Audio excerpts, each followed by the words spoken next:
ओम शांति। आज 20 जनवरी 2026 के प्यारे बाप दादा के साकार मधुर महावाक्य हैं। आज की मुरली के सार में बाबा समझाते हुए प्रश्न पूछ रहे हैं कि बाप बैठ बच्चों को समझाते हैं, क्योंकि समझाया पढ़ाया उनको जाता है जो बेसमझ है। अब बेहद का बाप ऊंच ते ऊंच भगवान आते हैं तो किसको पढ़ाते हैं? जरूर जो ऊंच ते ऊंच बिल्कुल बेसमझ है। तो बाबा कहे अभी विनाश काले विपरीत बुद्धि हो गए हैं। तो बाबा पूछे विपरीत बुद्धि कैसे बन गए? 84 लाख योनियों में बाप को कह दिया है। कहते हैं परमात्मा कुत्ते बिल्ली जीव जंतु सब में है, इसलिए बेसमझ हो गए हैं, विपरीत बुद्धि हो गए हैं। अब बाबा समझदार प्रीत बुद्धि बना रहे हैं। फिर पढ़ाई के लिए कहा कि यह नॉलेज भी सब एक रस नहीं धारण कर सकते हैं।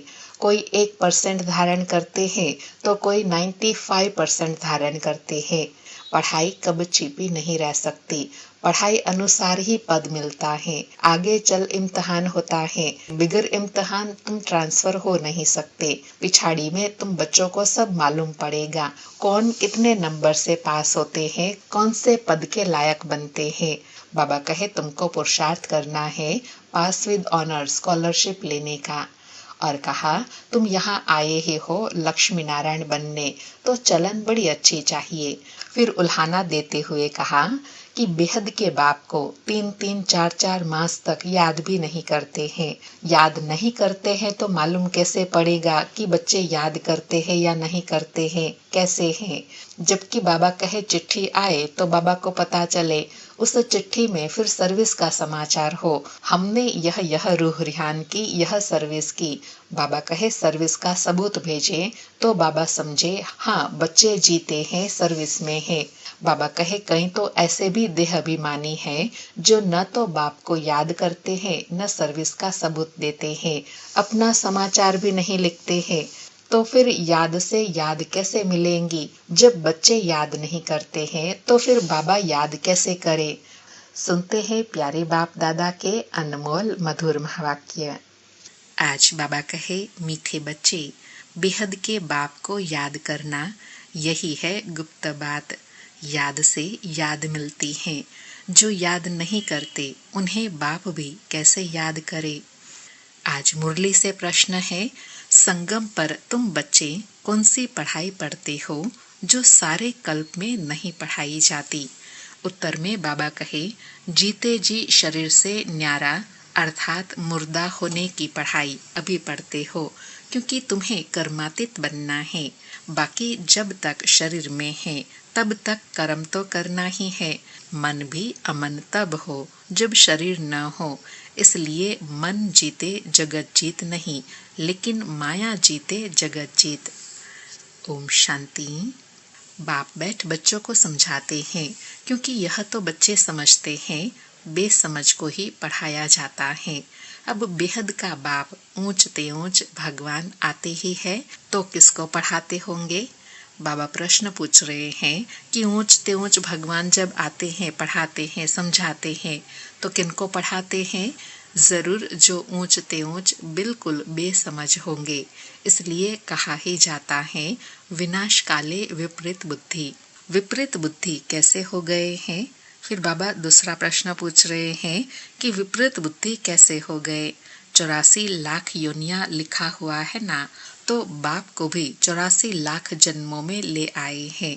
कह देते हैं परमात्मा कुत्ते बिल्ली जीव जंतु सब में है। बच्चों को समझाया जाता है, यह तो सेकंड नंबर पॉइंट देनी होती है। बाप ने समझाया है जब कोई नया आता है तो पहले पहले उनको हद के बाप और बेहद के बाप का परिचय देना चाहिए। वह बेहद का बड़ा बाबा शिव बाबा और वह हद का छोटा बाबा ब्रह्मा बाबा। ऐसे बाबा कहे जब बाबा का परिचय देते हो तो यह भी स्पष्ट करना है, बेहद का बाप माना ही बेहद आत्माओं का बाप। वह हद का बाप जीव आत्माओं का बाप हो गया। वह है सब आत्माओं का बाप। यह नॉलेज भी सब एक रस नहीं धारण कर सकते। कोई 1% धारण करते हैं तो कोई 95% धारण करते हैं। यह तो समझ की बात है। सूर्यवंशी घराना होगा ना, राजा रानी तथा प्रजा, यह बुद्धि में आता है ना। बाबा कहे जब राजधानी है तो राजधानी में तो सब होंगे, यह तो बुद्धि में आता है।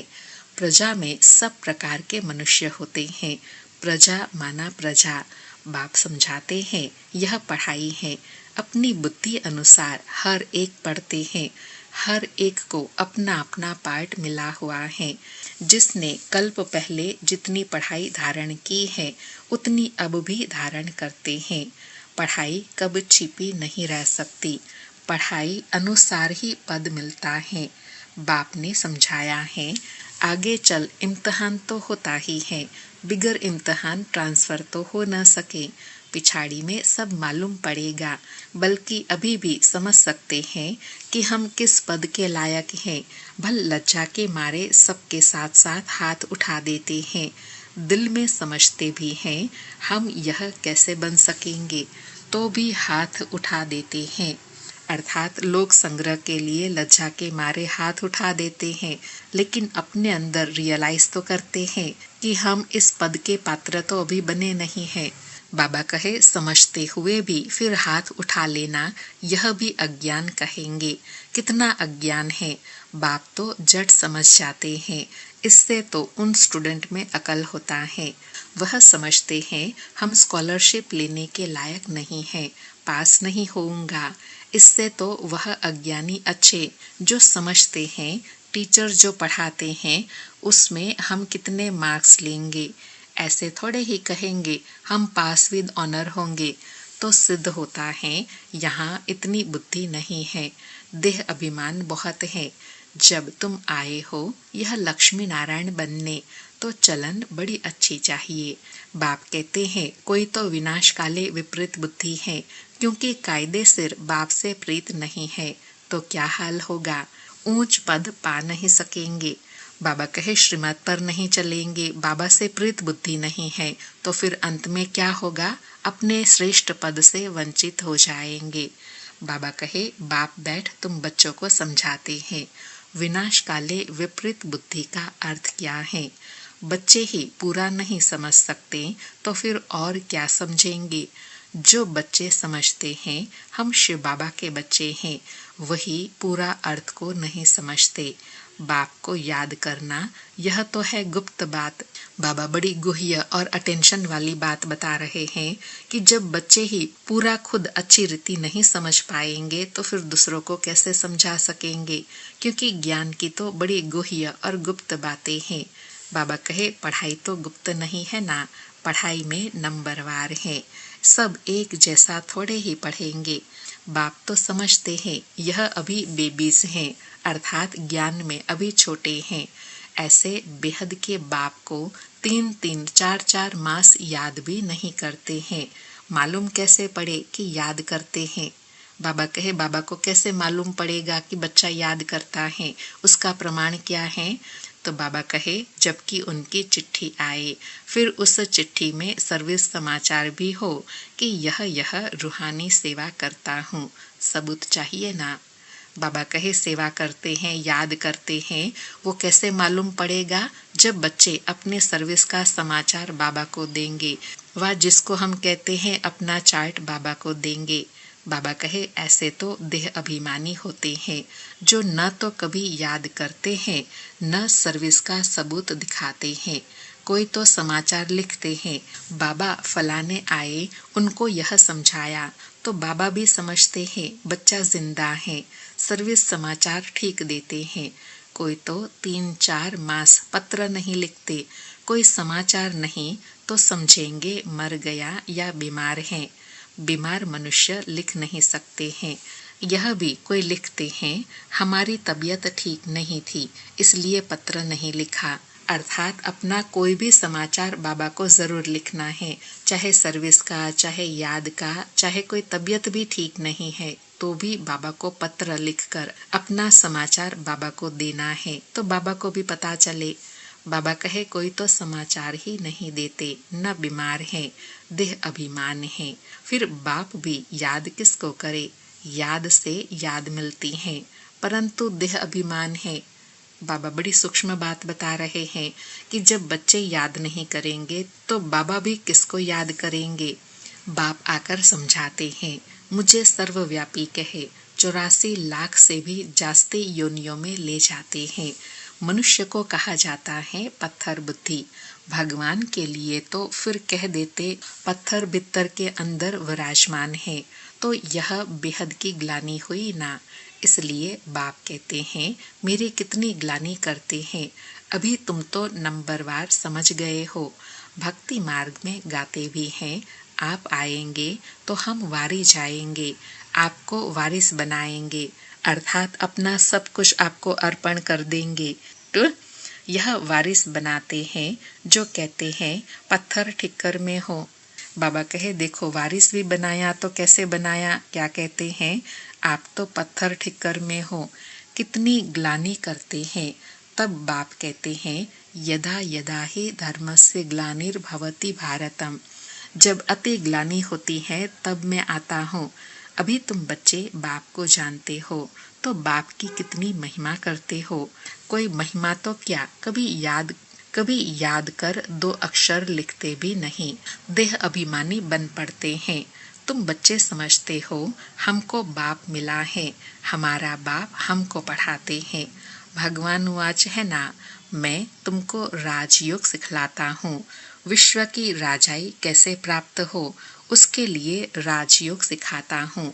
हम विश्व की बादशाही लेने लिए बेहद के बाप से पढ़ते हैं। यह नशा हो तो अपार खुशी आ जाए। भल गीता भी पढ़ते हैं, परंतु जैसे ऑर्डिनरी किताब पढ़ते हैं, लेकिन गीता पढ़ने व सुनने वालों में इतनी खुशी नहीं रहती। गीता पढ़कर पूरी की और गया धंधे में, अर्थात पढ़ते हैं लेकिन पढ़ाई में लक्ष्य नहीं है तो उतना नशा नहीं रहता। जब लक्ष्य होगा तब नशा चढ़ेगा, नशे से पढ़ाई पढ़ेंगे। बाबा कहे, तुमको तो अभी बुद्धि में है, बेहद का बाप हमको पढ़ाते हैं और कोई की बुद्धि में यह नहीं आएगा कि हमको भगवान पढ़ाते हैं।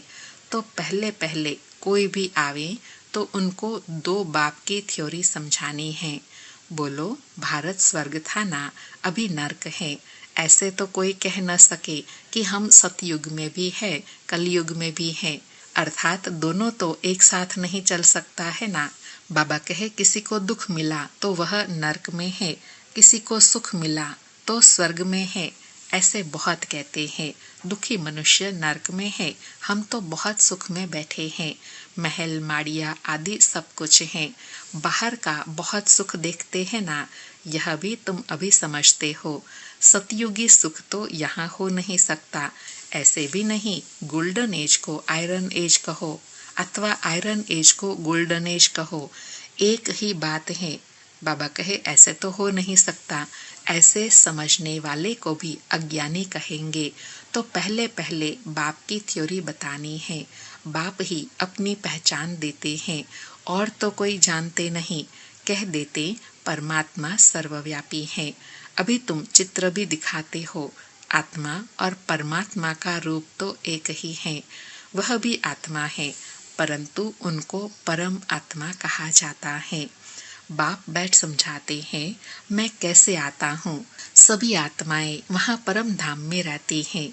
यह बातें बाहर वाले तो कोई समझ नहीं सकता। भाषा भी बहुत सहज है। गीता में श्री कृष्ण का नाम डाल दिया है। अब श्री कृष्ण तो गीता सुनाते नहीं है, वह तो सबको कह न सके कि माम एकम याद करो। देहधारी की याद से तो पाप कटते नहीं है। श्री कृष्ण भगवान वाच, देह के सब संबंध त्याग माम एकम याद करो। परंतु देह के संबंध तो श्री कृष्ण को भी है और फिर वह तो छोटा बच्चा है ना। तो बाबा कहे, जो खुद देह में है तो वह कैसे कहेंगे कि देह सहित देह के सब संबंध त्याग मुझ एक को याद करो। तो यह तो सिर्फ एक निराकार ही कह सकते हैं। बाबा कहे, यह भी कितनी बड़ी भूल है, कितना फर्क पड़ जाता है।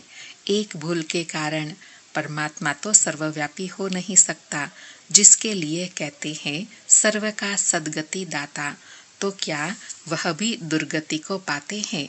परमात्मा कब दुर्गति को पाता है क्या? यह सब विचार सागर मंथन करने की बातें हैं, टाइम वेस्ट करने की बात नहीं है। अर्थात उन बातों में बहस करने की बात नहीं है, यह समझने की बात है। मनुष्य तो कह देते कि हमको फुर्सत नहीं है, तुम समझाते हो कि आकर कोर्स लो, तो कहते फुर्सत नहीं। 2 दिन आएंगे, फिर 4 दिन नहीं आएंगे, पढ़ेंगे नहीं, तो यह लक्ष्मी नारायण कैसे बनेंगे? माया का कितना फोर्स है। बाप समझाते हैं, जो सेकंड जो मिनट पास होता है वह हूबहू रिपीट होता है, अनगिनत बार रिपीट होते रहेंगे। अभी तो बाप द्वारा सुन रहे हैं। बाबा तो जन्म मरण में आते नहीं, भेंट की जाती है। पूरा जन्म मरण में कौन आते हैं और न आने वाला कौन?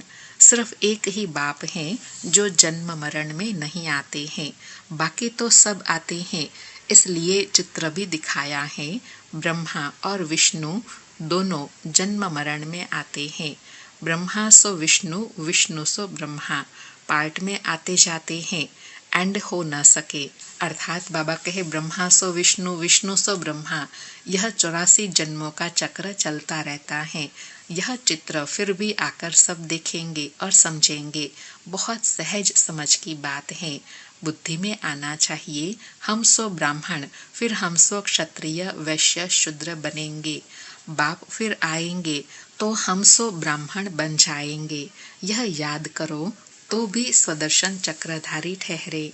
कौन सी स्मृति बाबा ने बताई कि हम आत्मा ने अभी 84 जन्म पूरे किए, अब फिर हम ब्राह्मण से देवता बनेंगे, फिर 84 का चक्र लगाई आकर बाबा से मिलेंगे। बाबा कहे बहुत हैं जिनको याद ठहरती नहीं। तुम ब्राह्मण ही स्वदर्शन चक्रधारी बनते हो, देवताएं नहीं बनते हैं। यह नॉलेज कि चक्र कैसे फिरता है, इस नॉलेज को पाने से वह यह देवता बनते हैं। वास्तव में कोई भी मनुष्य स्वदर्शन चक्रधारी कहलाने के लायक नहीं है, क्योंकि बाबा कहे स्व अपना ज्ञान नहीं है तो फिर स्वदर्शन चक्रधारी कैसे बनेंगे। बाबा कहे मनुष्यों की सृष्टि, मनुष्य लोक ही अलग हैं। जैसे भारतवासियों की रस्म रिवाज अलग, सबका अलग अलग होता है। देवताओं की रस्म रिवाज अलग हैं। मृत्यु लोक के मनुष्य की रस्म रिवाज अलग, रात दिन का फर्क है। इसलिए सब कहते हैं हम पतित हैं। हे भगवान, हम सब पतित दुनिया के रहने वालों को पावन बनाओ। तुम्हारी बुद्धि में है, पावन दुनिया आज से 5000 वर्ष पहले थी, जिसको सतयुग कहा जाता है। त्रेता को नहीं कहेंगे। बाप ने समझाया है, वह है फर्स्ट क्लास, यह है सेकेंड क्लास। बाबा कहे सतयुग है फर्स्ट क्लास, त्रेता है सेकेंड क्लास। तो एक एक बात अच्छी रीति धारण करनी चाहिए। जो कोई भी आए तो सुनकर वंडर खावे। कोई तो वंडर खाते हैं अर्थात समझते हैं, परंतु फिर उनको फुर्सत नहीं रहती। जो पुरुषार्थ करे फिर सुनते हैं पवित्र जरूर रहना है। यह काम विकार ही है जो मनुष्य को पतित बनाता है। इनको जीतने से ही तुम जगत जीत बनेंगे। बाप ने कहा भी है, काम विकार जीत जगत जीत बनो। मनुष्य फिर कह देते मन जीते जगत जीत बनो। बाबा कहे मन अमन तो तब हो जब शरीर ना हो, बाकी मन अमन तो कभी होता ही नहीं। अर्थात जब तक शरीर है तब तक मन की क्रिया भी चलती रहती है विचार करने की। बाबा कहे देह मिलती ही है कर्म करने के लिए, तो फिर कर्मातीत अवस्था में कैसे रहेंगे। कर्मातीत अवस्था कहा जाता है मुर्दे को, जीते जी मुर्दा शरीर से न्यारा। तो बाबा कहे मन की अमन अवस्था तो तभी बनेगी जब शरीर से न्यारा हो। बाबा कहे तुमको भी शरीर से न्यारा बनने की पढ़ाई पढ़ाते हैं। शरीर से आत्मा अलग है, आत्मा परम धाम की रहने वाली है। आत्मा शरीर में आती है तो उनको मनुष्य कहा जाता है। शरीर मिलता ही है कर्म करने के लिए। एक शरीर छूट जाएगा, फिर दूसरा शरीर आत्मा को लेना है कर्म करने के लिए। शांत तो तब रहेंगे जब कर्म नहीं करना होगा। मूल वतन में कर्म होता नहीं। सृष्टि का चक्र यहाँ फिरता है। बाप को और सृष्टि चक्र को जानना है, इसको ही नॉलेज कहा जाता है। यह आंखें जब तक पतित क्रिमिनल हैं तो इन आंखों से पवित्र चीज देखने में आ नहीं सकती, इसलिए ज्ञान का तीसरा नेत्र चाहिए। बाबा अंडरलाइन करा रहे हैं कि आत्मा पवित्र चीज अर्थात सतयुग को, देवी देवता स्वरूप को तभी प्राप्त कर सकती है जब आत्मा बिल्कुल पवित्र हो, और आत्मा को आंखों को पवित्र बनाने के लिए चाहिए ज्ञान का तीसरा नेत्र। बाबा कहे, जब तुम कर्मातीत अवस्था को पाएंगे अर्थात देवता बनेंगे, फिर तो इन आंखों से देवताओं को देखते रहेंगे। बाकी इस शरीर में इन आंखों से श्री कृष्ण को देख नहीं सकते। बाकी साक्षात्कार किया तो उससे कुछ मिलता थोड़े ही है। बाबा और स्पष्ट कर रहे हैं कि श्री कृष्ण को तो इन आंखों से तभी देखेंगे जब सतयुग में होंगे। यहाँ तो सिर्फ उनका साक्षात्कार होता है, प्रैक्टिकल में वास्तविक स्वरूप में तो सतयुग में ही देखेंगे। बाबा कहे, साक्षात्कार से अल्पकाल के लिए खुशी रहती है, कामना पूरी हो जाती है। ड्रामा में साक्षात्कार की भी नोंद है, इससे प्राप्ति कुछ नहीं होती। अर्थात बाबा कहे खुशी होती है, लेकिन इससे कोई पद की प्राप्ति नहीं होती। अच्छा, मीठे मीठे सिकिलधे बच्चों प्रति माता पिता बाप दादा का याद प्यार और गुड मॉर्निंग। रूहानी बाप की रूहानी बच्चों को नमस्ते। हम रूहानी बच्चों की रूहानी माता पिता बाप दादा को याद प्यार गुड मॉर्निंग और नमस्ते नमस्ते।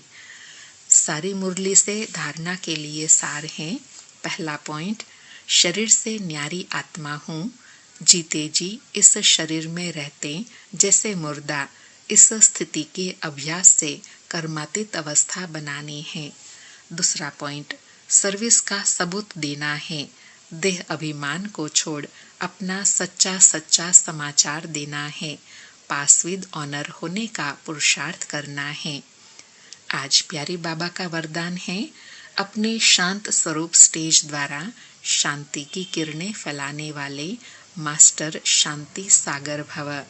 अपने शांत स्वरूप स्टेज द्वारा शांति की किरणें फैलाने वाले मास्टर शांति सागर भव।